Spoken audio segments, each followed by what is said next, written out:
আসসালামু আলাইকুম দর্শক বন্ধুরা, আজ নতুন এক পর্ব নিয়ে হাজির হয়েছি। এমডি হামিদা ভেলপুর চ্যানেলের পক্ষ থেকে আপনাদের স্বাগত জানাই।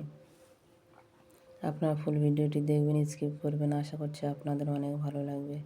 চ্যানেলে নতুন হয়ে তাহলে চ্যানেলটি সাবস্ক্রাইব করে রাখবেন, পাশে থাকা বেল বাটন অন করে রাখবেন পরবর্তী ভিডিও নোটিফিকেশান পাওয়ার জন্য। আমি আজকের পাঙাশ মাছ ভাজবো। এখানে আমি 4 পিস পাঙাশ মাছ নিয়েছি। প্রথমে আমি লবণ দিয়ে দিলাম। এবার আমি দিয়ে দেব হলুদের গুঁড়ো। এইভাবে আপনারা যদি পাঙাশ মাছ ভাজেন খেতে অনেক সুন্দর হবে।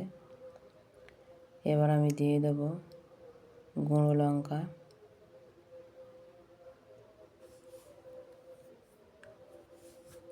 তারপর আমি হাত দিয়ে খুব সুন্দর মতো করে মাখিয়ে নেব।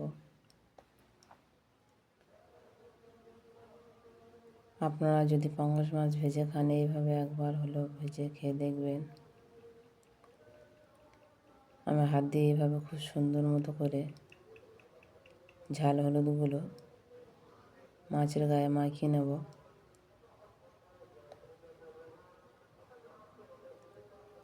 খুব সুন্দর মতো করে আমার পাঙাশ মাছের গায়ে মশলাগুলো মাখানো হয়ে গেছে। আর খুব কম মশলা, মানে এখানে মশলায় নেই বললে চলে। জাস্ট এখানে দিয়েছি লবণ, লঙ্কা, হলুদ দিয়ে মাখিয়ে নিয়েছি।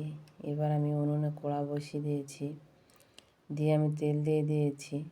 তেলটা এইভাবে কড়ার চতুর্দিকটা আমি খুন্তি দিয়ে লাগিয়ে নিলাম।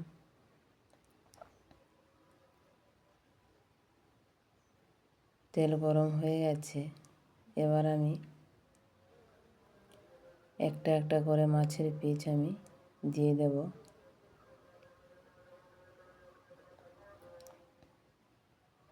দিয়ে খুব সুন্দর মতো করে আমি ভেজে নেব।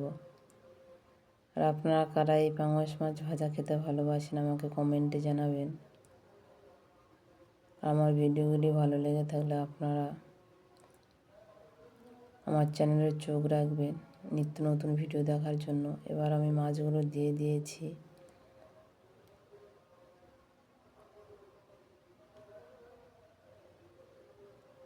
এক সাইড হয়ে গেছে, এবার আর এক সাইড আমি এইভাবে খুন্তি দিয়ে উল্টে দেব। এই উল্টে পাল্টে আমি খুব সুন্দর মতো করে মাছটা ভেজে নেব।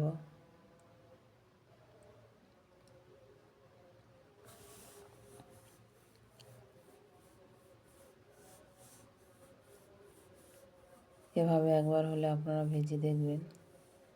অনেকে বলেছে যে পাঙাশ মাছ ভাজতে গেলে তেল ছিটকে গায়ে আসে, কিন্তু আমি ভাজছি কোনো কিছু হচ্ছে না। তবে শুকনো করে ঝাল হলুদ মাখিয়ে নেবেন, তাহলে আর এই ছিটকে ছিটকে গায়ে আসবে না। আমার ভিডিওটি কেমন হয়েছে আপনারা কমেন্টে জানাবেন। আপনারা ভালো থাকবেন, সুস্থ থাকবেন। আবার পরের ভিডিওতে দেখা হবে। ধন্যবাদ, টাটা।